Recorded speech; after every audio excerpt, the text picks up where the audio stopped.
જય શ્રી કૃષ્ણ. કેમ છો? આજે આપણે ટોન્સિલ એટલે કે કાકડા એના વિશે વાત કરીશું. માણસના મોઢામાં તાળવાની બંને બાજુએ મોંના પાછળના ભાગમાં બદામ આકારની બે ગ્રંથિઓ હોય છે, તેને કાકડા કહે છે.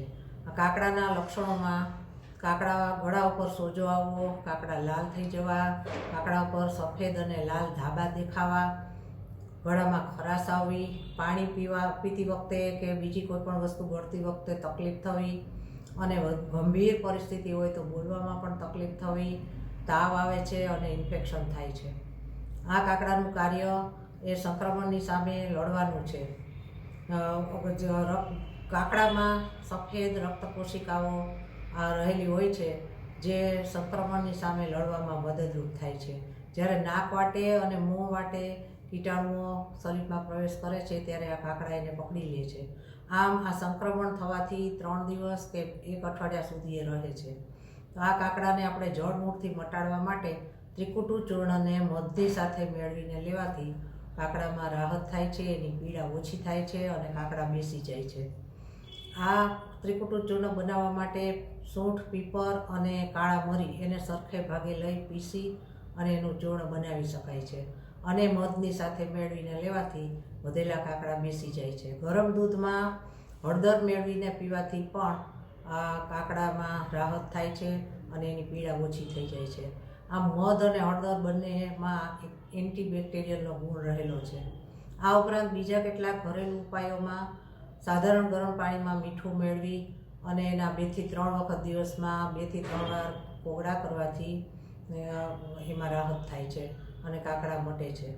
એ ઉપરાંત હળદર અને મધને મેળવી અને કાકડા ઉપર લગાડવાથી પણ કાકડા બેસી જાય છે અને એની પીડા ઓછી થાય છે.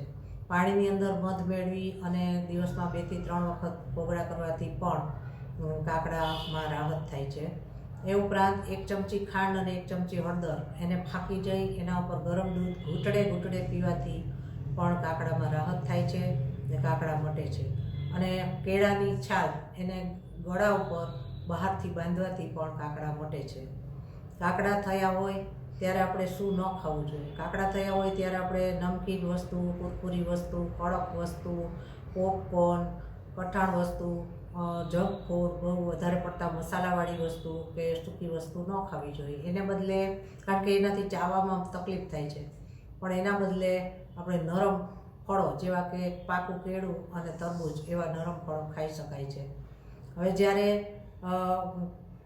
કાકડાના કેન્સર કે ગળું કે ગરદનના કેન્સરમાં જ્યારે અસામાન્ય કોશિકાઓ એ અનિયંત્રિતે વધવા લાગે છે અને વિભાજિત થઈને વધવા લાગે છે, ત્યારે એ કાકડાનું કે ગળાનું કેન્સર થાય છે. એમાં દર્દરહિત ગાંઠ અને ગળામાં ખરાશ આવી એ એના મુખ્ય લક્ષણો છે. જે લોકો વધારે પડતું ધૂમ્રપાન અને શરાબ પીવે છે એને આ કેન્સર થવાનો ભય વધારે રહે છે. હવે જ્યારે આપણે ઘરેલું ઉપચાર કરવાથી પણ આપણને અઠવાડિયામાં જો ન મટે તો એ ગંભીર પરિસ્થિતિ થઈ હોય ત્યારે આપણે ડૉક્ટરની સલાહ અચૂક લેવી જોઈએ. અને આમ કરવાથી કાકડામાં રાહત થાય છે. જો આ મારો